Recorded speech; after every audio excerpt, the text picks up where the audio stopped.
So ಇನ್ನೊಂದು ಕಡೆಗೆ HALನ ಕುಂದಲಹಳ್ಳಿಯ ರಾಮೇಶ್ವರಂ ಕೆಫೆಯಲ್ಲಿ ನಿಗೂಢ ಸ್ಫೋಟವಾಗಿರೋದಿದು.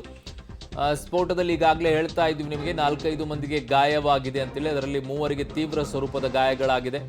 ಮೈಕ್ರೋ ಓವೆನ್ ಸ್ಫೋಟವೋ ಅಥವಾ ಸಿಲಿಂಡರ್ ಸ್ಫೋಟವೋ HAL ಪೊಲೀಸರು ಈಗ ತನಿಖೆಯನ್ನ ಮಾಡ್ತಾ ಇದ್ದಾರೆ. ಸಿಲಿಂಡರ್ ಸ್ಫೋಟ ಆದರೆ ಅದರ ತೀವ್ರತೆನೇ ಬೇರೆ ಇರುತ್ತೆ. ಸೊ ನಿಮಗೆ ಮೈಕ್ರೋವೇವ್ ಸ್ಫೋಟ ಆದರೆ ಅದರ ಏನು ಆ ಪ್ರಮಾಣದಲ್ಲಿ 4-5 ಮಂದಿಗೆ ಗಂಭೀರ ಗಾಯಗಳಾಗುವಂಥ ಪರಿಸ್ಥಿತಿಗೆ ಏನು ಹೋಗೋದಿಲ್ಲ ಮೈಕ್ರೋವೇವ್ಗೆ. ಸೊ ಅದರ ತೀವ್ರತೆ ಆ ಪ್ರಮಾಣದಲ್ಲಿರೋದಿಲ್ಲ. ಸ್ಥಳದಲ್ಲಿದ್ದಂಥವ್ರಿಗೆ ಒಂದಿಷ್ಟು ಬ್ಲಾಸ್ಟ್ ಆಗುತ್ತೆ ಅಷ್ಟೇ, ಚಿಕ್ಕದಾಗಿ ಪಟ್ ಅಂತ ಹೊಡೆಯುತ್ತೆ ಅಷ್ಟೇ.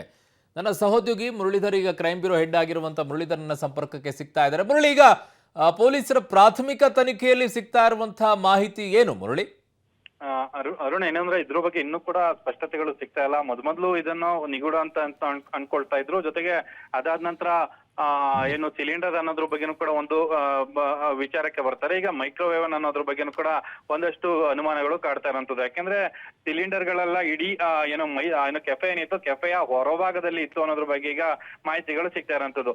ಈ ಎಲ್ಲಾ ಮಾಹಿತಿಗಳ ಹಿನ್ನೆಲೆಯಲ್ಲಿ ಈಗ ಪೊಲೀಸರು ಕೂಡ ಒಂದಷ್ಟು ಕ್ಲಾರಿಫಿಕೇಶನ್ಗಳು ಪಡ್ಕೊಳ್ಳುವಂತ ಪ್ರಯತ್ನವನ್ನ ಮಾಡ್ತಾರೆ. ಈಗ ಸ್ಥಳಕ್ಕೆ ಹೋಗಿರುವಂತ ಪೊಲೀಸರು ಒಂದಷ್ಟು ತಿಳ್ಕೊಳ್ಳುವಂತ ಪ್ರಯತ್ನವನ್ನ ಮಾಡಿರುವಂತದ್ದು. ಜೊತೆಗೆ ಅಲ್ಲಿ ಆಗಿರುವಂತ ಬೆಳವಣಿಗೆಗಳೇನಿತ್ತು ಅದ್ರ ಬಗ್ಗೆ ಕೂಡ ತಿಳ್ಕೊಳ್ಳೋ ಪ್ರಯತ್ನಗಳನ್ನ ಮಾಡ್ತಾರೆ. ಜೊತೆಗೆ ಏನು 3 ಗಾಯ ಏನಾಯ್ತವ ಅವರನ್ನ ಚಿಕಿತ್ಸೆಗೆ ಒಳಪಡಿಸುವಂತದ್ದು. ಜೊತೆಗೆ ಅವ್ರಿಗೆ ಯಾವ ರೀತಿ ಗಾಯಗಳಾಯ್ತು, ಯಾಕಂದ್ರೆ ಅಡಿಗೆ ಭಟ್ರ ಅವರು ಅಡಿಗೆಯನ್ನ ಕೆಲಸವನ್ನ ಮಾಡ್ತಿದ್ದಂತವ್ರ ಏನು ಅನ್ನೋದ್ರ ಬಗ್ಗೆ ಕೂಡ ತಿಳ್ಕೊಳ್ಳೋ ಪ್ರಯತ್ನವನ್ನ ಈಗ ಸದ್ಯಕ್ಕೆ ಮಾಡ್ತಾ ಇರುವಂತದ್ದು. ಅರುಣ್, ಓಕೆ, ಮೈಕ್ರೋ ಓವೆನ್ ಆದ್ರೆ ಅದರ ತೀವ್ರತೆ ಈಗಿರೋದಿಲ್ಲ, ಪಟಾಕಿ ಹೊಡೆದ ಇರೋ ರೀತಿಯಲ್ಲಿ ಇದೆ. ಅದನ್ನ ನಾನು ನೋಡಿದ್ದೀನಿ, ಕೇಳಿದ್ದೀನಿ ಅದರ ಶಬ್ದ ಹೇಗಿರುತ್ತೆ ಅಂತೇಳಿ. ಒಂದು ಪಟಾಕಿ ಹಚ್ಚುವಂಥ ಸಂದರ್ಭದಲ್ಲಿ ಚಿಕ್ಕ ಆಟೋಮ್ ಬಾಂಬನ್ನು ಬ್ಲಾಸ್ಟ್ ಮಾಡ್ತಾರಲ್ಲ ಈ ಹಬ್ಬದ ಸಂದರ್ಭದಲ್ಲಿ, ಆ ಥರ ಢಮ್ ಅಂತ ಬರುತ್ತೆ.